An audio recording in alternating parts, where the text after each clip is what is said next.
Le grand oral des grandes gueules. David Béliard, candidat Europe Écologie Les Verts à la mairie de Paris. Bonjour. Bonjour, monsieur Béliard. Bonjour. Vous êtes venu comment, monsieur Béliard? Je suis venu en métro avec la ligne 8. Voilà, et après, j'ai marché. Parce que, comme tous les Parisiens d'ailleurs, c'est la première façon de se déplacer à Paris, c'est la marche à pied. Donc je suis venu de la station de métro jusqu'à vos studios en marchant. Est-ce que vous êtes pour l'interdiction de la voiture à Paris? Non, non, je suis pas pour l'interdiction de la voiture à Paris. Par contre, je suis pour une réduction, oui, importante du trafic automobile. Je suis pour libérer Paris de la voiture, notamment des voitures qui sont inutiles. Bien sûr, il faut garder les voitures. C'est quoi une voiture inutile?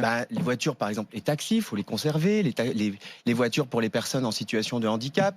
Les voitures pour les gens qui peuvent pas faire autrement parce que ils sont artisans, ils ont besoin de leur voiture pour travailler. Par contre, il y a beaucoup de voitures qu'on peut, je crois, bien supprimer parce que on peut leur proposer d'autres façons de se déplacer. Le métro, comme je l'ai fait d'ailleurs, la marche à pied, le vélo. Parce qu'on est dans une ville. Une personne, par exemple, âgée, c'est quand même pas toujours ça. Oui, mais c'est pour ça qu'il faut garder les voitures pour une famille avec des enfants, des poussettes, c'est pas simple non plus. Non, mais vous avez raison. Mais c'est pour ça d'ailleurs qu'il faut améliorer les transports en commun. C'est pour ça qu'il faut investir dans les transports en commun. C'est pour ça qu'il faut, par exemple, lorsque vous avez une poussette aujourd'hui et que vous êtes une famille, eh bien, vous avez beaucoup de difficultés, ne serait-ce qu'à pousser votre poussette ou même à accéder à une station de métro. Ah, mais ça, vous n'êtes pas que seul décisionnaire pour faire ça. Non, c'est vrai, mais si je le dis pas, personne ne va le dire. Donc, en attendant, on va regarder sa voiture. À un moment donné, à un moment donné, en fait, on va travailler. On va travailler à ce qu'on appelle la transition.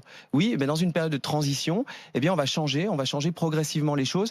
Mais si on ne le fait pas, parce que la question de libérer Paris de la voiture, c'est pas juste parce que j'aime pas les voitures. D'ailleurs, c'est pas le problème. La question, c'est la pollution de l'air, c'est la santé. La question, c'est le bruit. Aujourd'hui, on crève du bruit. On crève de ne pas avoir d'espace à Paris. Donc, à un moment donné, oui, il faut changer. On est face à une urgence climatique. Eh bien, il faut que nous trouvions d'autres solutions. Pour changer ça, pourquoi voter Béliard? Pardon, parce que, il semble-t-il, vous allez passer un accord avec Anne Hidalgo le soir du premier tour. Donc c'est vous qui le dites. Non, mais pourquoi voter Béliard? Autant voter Hidalgo directement. Mais non, mais ça, c'est vous qui le dites. Moi, vous savez, je suis sur la question du projet. Ma question, c'est le projet. D'abord, je pense qu'on peut arriver en tête et que je serai maire et que je pourrais prendre la tête. Il n'y a aucun sondage où vous êtes en tête. Ouais, vous savez, le sondage de Yannick Jadot qui donnait Yannick Jadot à 7% à 3 jours avant les élections européennes et qui ensuite le met à plus de 13% parce que, en fait, vous savez, il n'y a qu'un truc qui compte pour la démocratie, c'est le vote. C'est pas l'IFOP, c'est pas l'Ipsos, c'est pas les médias. C'est un moment, c'est les gens qui votent. Donc, on a le droit de leur faire confiance. Moi, en tout cas, je suis candidat et moi, je fais confiance aux gens et ils vont voter. Ne préemptons pas les résultats du vote. Ne préemptons pas. D'accord, on verra bien. C'est un scénario possible. On verra bien. Et puis je vais vous dire, si vous voulez vraiment transformer Paris, répondre à l'urgence écologiste, répondre à l'urgence sociale, transformer la ville, en faire une ville plus verte, une ville qui respire, il n'y a rien de mieux que les écologistes. Ouais. Bon. Parce que les autres, ce sont des faux écolos? Moi, je suis pas là pour distribuer des bons points ou des mauvais points. Ce que je peux vous dire, par exemple, c'est que par exemple la piétonisation des berges de Seine. La piétonisation des berges de Seine, aujourd'hui, on peut aller courir sur les berges de Seine, on peut aller en famille, par exemple, se balader. Mais ça, c'est ce que dit Anne Hidalgo. Ça, c'était une proposition. Oui, vous avez raison, mais c'était une proposition des écologistes qui, depuis 1989, on s'est battu 30 ans. 30 ans pour avoir la piétonisation des berges de Seine. Vous savez, on n'a plus 30 ans. Il faut agir maintenant. Mais monsieur Béliard, juste un schéma. Ce matin, il faisait froid, mauvais, il pleuvait, il y avait même un peu de neige à l'extérieur de Paris, d'accord? C'est vrai. Je suis cadre, je travaille d'est en ouest. J'ai pas envie de m'emmerder dans le métro où à 6h, 7h du matin, il y a du monde. Par contre, dans ma voiture, il fait bon, je peux écouter la radio. Est-ce que je suis un mauvais citoyen si je fais ça et que je prends ma voiture? Non, ce qu'il faut, par contre, c'est vous proposer des alternatives. Et des alternatives au niveau de la métropole, notamment avec... Donc je suis pas un mauvais citoyen, c'est juste... Non, à un moment donné, si vous prenez votre voiture, c'est que il y a une question d'alternative. C'est que on ne vous donne pas suffisamment l'alternative. C'est pour ça qu'il faut on peut avoir envie réinvestir dans sa voiture. Il faut réinvestir. Oui, après, il va falloir faire des choix. On peut pas dire à la fois que on veut lutter pour le climat, qu'on doit changer, qu'on doit transformer, qu'on doit transformer. Je vous ai pas entendu. On peut être 3 ou 4 dans la voiture. Non mais Faire du covoiturage. après, bien sûr, vous avez plein de façons d'utiliser la voiture et notamment pour les mutualiser. Mais juste quand même une question, c'est l'alternative. C'est pour ça qu'il faut une sorte de New Deal des transports au niveau de la métropole, transformer, avoir des transports du quotidien. Le problème, c'est que c'est pas le maire qui gère ça. Non, Donc mais là, c'est pas que le maire, mais là, c'est vous nous aussi le racontez ça, maire. mais on sait que vous n'avez aucun pouvoir en la matière. Non, c'est aussi le maire. Des lignes de C'est métro, aussi le des maire. lignes de C'est aussi le RER. maire. Moi, je ne dis pas qu'il faut Voilà. construire de nouvelles lignes de métro, notamment à Paris intramuros. Par contre, il faut investir dans le transport public en surface. Je prends simplement un exemple, c'est qu'aujourd'hui, les Parisiens majoritairement n'ont plus de voiture. Donc le problème n'est pas Paris, le problème il est autour de Paris. Tout à fait. Qui vient à Paris en voiture, c'est le Francilien qui. Donc il faut plein de raisons, proposer et des notamment alternatives. Vous avez à cause de la parfaitement saturation raison. des transports en commun, Oui. parce que les transports en commun en Ile-de-France sont saturés. On n'a pas anticipé ce qui s'est passé, et ça c'est quand même une responsabilité politique. Et c'était la gauche d'ailleurs qui était au pouvoir à la tête de la région avec les écologistes. Ah oui, vous savez, je fais un droit d'inventaire. Du temps de Jean-Paul Huchon, et on n'a pas anticipé tout ça. Aujourd'hui, on attend le super métro, etc. Mais c'est très long, ça coûte cher. Donc, en attendant, on a l'impression que ce que vous nous racontez, ça va surtout pénaliser le banlieusard, celui d'ailleurs qui n'est pas à Paris parce qu'il n'a pas les moyens d'habiter à Paris et qui est obligé d'avoir une voiture parce qu'il n'a pas d'autres moyens. Non, parce qu'on va travailler au niveau de la métropole, parce qu'un des enjeux aujourd'hui, c'est de travailler au niveau de la métropole. On peut plus penser Paris uniquement à l'intérieur de son périphérique. Oui, c'est moi ce que je vous dis. Uniquement de Paris à l'intérieur du périphérique. Oui, mais non, parce que le maire de Paris, les conseillers de Paris, une partie des conseillers de Paris, ils siègent dans la métropole. Vous faites comme si la métropole n'existait pas. Vous faites comme si en fait il n'y avait pas une structure aujourd'hui qui existe. Tout le monde, et je crois qu'il faut le dire, la prise en charge, notamment de la question de la lutte contre les pollutions, la santé des gens, la question de la nature en ville, eh bien, elle doit se faire aussi au niveau métropolitain. Maître Golnader. Vous nous expliquez, il faut lutter contre la pollution, il faut donc voter pour les écologistes. Moi, je suis des écologistes autoproclamés, hein. Les écologistes qui se battent depuis 30 ans, 40 ans. J'y viens. Moi, je fais partie des gens qui, justement, pensent que la question de l'écologie est tellement importante qu'il ne faut pas la confier aux écologistes politiciens. Par exemple, on vient de fermer... Je pense l'inverse. Oui, mais c'est pour ça, justement, qu'on a un débat. Moi, par exemple, la suppression du nucléaire, on va fermer la Fessenheim. Vous allez carboniser la France, comme les écolos, les Grünen verts, ont carbonisé l'Allemagne en fermant le nucléaire pour des raisons purement de dogme et en réinstallant le charbon. C'est ça. Alors là, pour la pollution, bravo. L'Allemagne qui investit massivement dans les énergies renouvelables, dont la part des énergies renouvelables augmente dans le panier énergétique. Mais c'est pas une réponse, ça. En attendant. Fessenheim. Ça pollue pas, Fessenheim, c'est une centrale qui est une centrale dangereuse. Elle devait être fermée. Elle a été construite. Il y a eu quand même plusieurs incidents. C'est sur une zone sismique. Elle a été construite en 1977. Elle a été construite pour 30 ans. 30 ans, ça fait plus de 10 ans qu'on aurait dû la fermer. Je nous écoute, qui dit qu'elle est dangereuse? Non, mais il y a eu un certain nombre d'incidents. Enfin, à un moment donné, le nucléaire, dire que le nucléaire, oui, les contrôles qui ne sont pas des contrôles indépendants. Mais je vais vous dire que le nucléaire est une énergie qui est une énergie propre et sûre, c'est quand même mentir. Mais moi, je parlais de la pollution. Ni sûr. Et la question de choix. Il parle de choix. Oui, la pollution, c'est la pollution au charbon. Il n'y a rien de pire. Mais la pollution, c'est pas uniquement la question. Le nucléaire, c'est ce qui pollue le moins, monsieur. Mais après, vous avez des déchets qu'on ne sait pas traiter. Pardon, on ne sait pas traiter les déchets nucléaires. Si vous pensez que vous êtes d'accord? Non, je suis d'accord sur rien de. Si vous êtes d'accord. Non, monsieur. Le nucléaire produit un certain nombre de déchets. Moi, je suis. Nous ne savons pas traiter. Si, c'est quand même ça. Si je peux me permettre, c'est une question environnementale. Maintenant, on peut pas se passer. Monsieur Béliard, on peut pas se passer, ou alors on change de vie. On ferme les lumières. On peut pas se passer à la fois du nucléaire et du carbone. Donc qu'est-ce qu'on choisit? Vous savez, il y a une trajectoire en termes d'énergie renouvelable. D'accord, mais non, vous ne répondez pas à ma question. Répondez à ma question. Entre aujourd'hui, moi je vous le dis. Eh bien oui, mais c'est une trajectoire. Personne ne dit qu'il faut fermer, qu'il faut arrêter le nucléaire du jour au lendemain. C'est ce que les Allemands ont fait. Personne ne le dit. Mais est-ce que les écologistes aujourd'hui ou les associations qui travaillent sur le sujet disent qu'il faut arrêter du jour au lendemain le nucléaire? Moi, je les ai entendus. Non, la réalité, tous se réjouir de la fermeture de Fessenheim. Oui, parce que moi, je vous dis que vous allez. C'est un réacteur qui pose un certain nombre de difficultés. Mais personne ne dit que nous allons arrêter du jour au lendemain. Ça a évolué, c'est un discours qui a évolué chez les écologistes.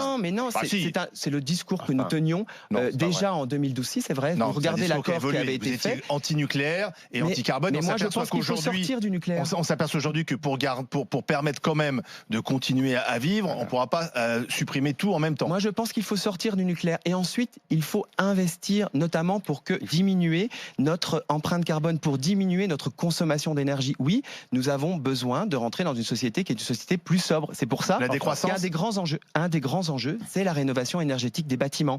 Dans le programme que je propose à Paris, c'est plus de 1 milliard d'euros que je souhaite investir dans la rénovation énergétique des bâtiments. Parce que il faut que nous dépensions moins d'énergie. C'est aussi ça l'enjeu. Alors, on ne peut pas continuer à consommer comme ça. La ville a un déficit de 5,9 milliards. Là, le milliard, vous le sortez d'où ? Alors moi, je vais vous dire, j'ai donné dans 5,9 milliards, ça a été confirmé par le Challenge, j'ai donné une interview pour donner les grands éléments, en tout cas de gestion budgétaire, avec plusieurs règles. D'abord, la règle d'or pour le climat, qui est de dire 1 euro investi, c'est 1 euro pour le climat et pour la justice sociale. Donc on se recentre, on est sur l'efficacité, on est sur la recherche de solutions, avec une tendance qui est une tendance de baissière pour la dette. Donc, on a un certain nombre... Vous augmentez les impôts ? Pas d'augmentation pour les impôts. On donne un certain nombre d'éléments en termes de ressources financières. Et surtout, on se recentre. On se recentre vraiment sur la question du climat et de la justice sociale, parce qu'il n'y a pas de politique écologiste sans politique sociale et de réduction des inégalités. Vous nous dites qu'il faut faire du vélo. Je fais du scooter. Il y a des trous partout.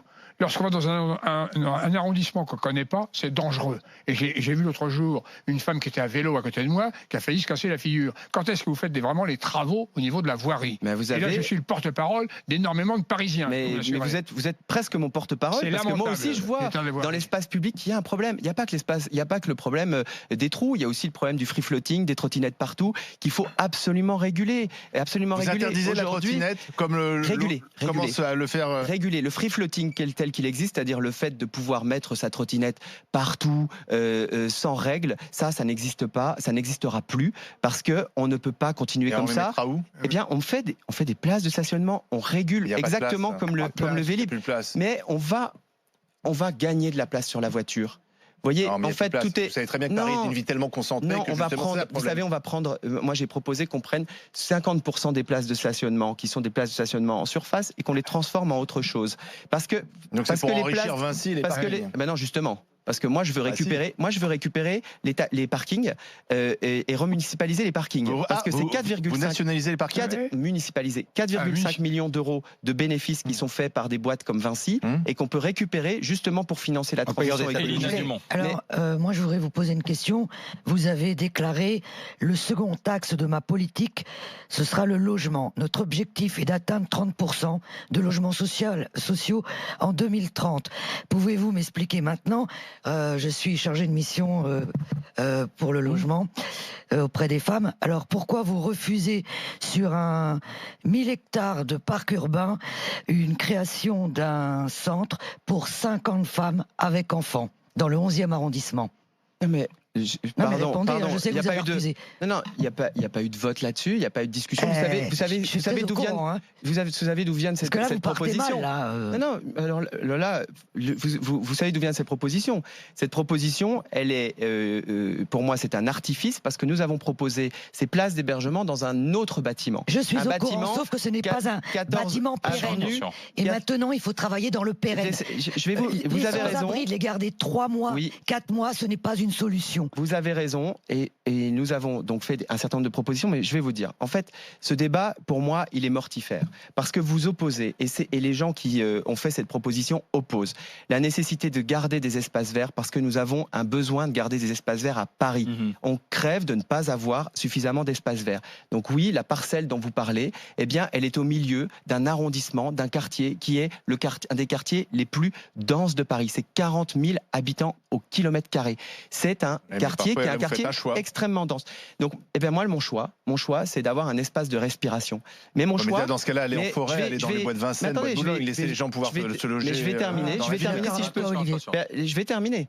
Vous avez aujourd'hui à peu près 10% de la superficie de Paris qui est inutilisée par le bâtiment au 14 avenue Parmentier. D'ailleurs, c'est faux de dire qu'il n'est pas pérenne, parce que nous ne sommes pas d'accord avec le projet de créer un restaurant de luxe qui a été fait par les mêmes personnes qui ont proposé ce centre d'hébergement. Eh bien, le choix qui a été fait pour ce bâtiment, le 14 avenue Parmentier, c'est pas de faire de l'hébergement d'urgence, c'est de faire un restaurant de luxe. C'est ça la réalité. C'est parce qu'on a vendu ces bâtiments à des entreprises privées pour en faire soit des hôtels, soit des palaces, soit des restaurants de luxe. Moi, je propose de conserver ces bâtiments. Je propose de conserver ces bâtiments pour en faire, oui, des logements, pour en faire, oui, des places d'hébergement, pour en faire, oui, des espaces de création artistique. Mais en lisant le Canard enchaîné ce matin, on s'aperçoit finalement que toutes ces promesses qu'on nous fait, vous en faites, mais vous n'êtes pas le seul. Hein, c'est un peu la boîte. Le concours Lépine. Là, c'est le concours Lépine des promesses, des chiffres avancés. Par exemple, les promesses de la maire de Paris. Vous avez gouverné la ville pendant 6 ans avec Anne Hidalgo.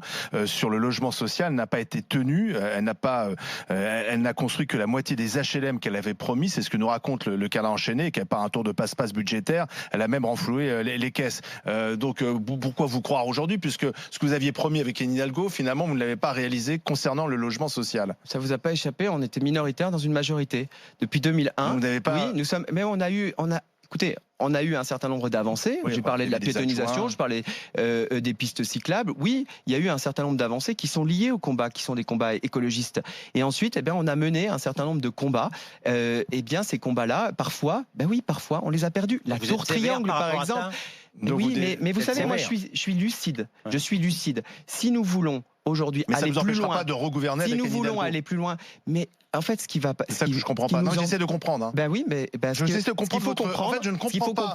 Comment on peut gouverner avec quelqu'un, arrive l'échéance électorale, on dit non, nous on part tout seul parce que vous n'avez pas été aussi loin de ce que vous auriez aimé. Parce que nous n'avons pas le même projet. Avec vous ensuite. Mais non, ça c'est vous qui écrivez cette histoire. C'est vous qui écrivez cette histoire. Il n'y aura pas d'accord entre vous et Anne Hidalgo. C'est la question du projet, mais moi la question des places et tout ça, ça m'intéresse pas. Ici même, le premier adjoint, la mairie de Paris, le directeur de campagne d'Anne Hidalgo, ici même dans les grandes gueules, nous a dit si Anne Hidalgo arrivait derrière David Belliard, bien sûr, nous nous retirerions et on soutiendrait à ce moment-là David Belliard. Est-ce que vous feriez la même chose? Mais tout ça, c'est les accords boutiquiers. Non, mais est-ce que vous feriez la même chose? Je vous réponds. Ça, c'est les accords boutiquiers. Soyez clair, parce que vous n'êtes pas clair. Moi, je vais vous dire. Est-ce que les candidats qui sont autour de la table, oui, ils s'engagent par exemple à arrêter de construire des tours? C'est ça la question. C'est le projet. Ça, c'est le projet maintenant à Paris, ça. Ah bah si, ça a été voté par Anne Hidalgo. Vous n'avez pas été voté par Anne Hidalgo. Vous ne répondez pas à la question. Si, je vous réponds sur la question. J'ai devant vous le soir du premier tour. Est-ce que vous faites alliance avec elle? Par exemple, moi, je n'irai pas avec des gens, quels qu'ils soient, qui veulent continuer à bétonner Paris.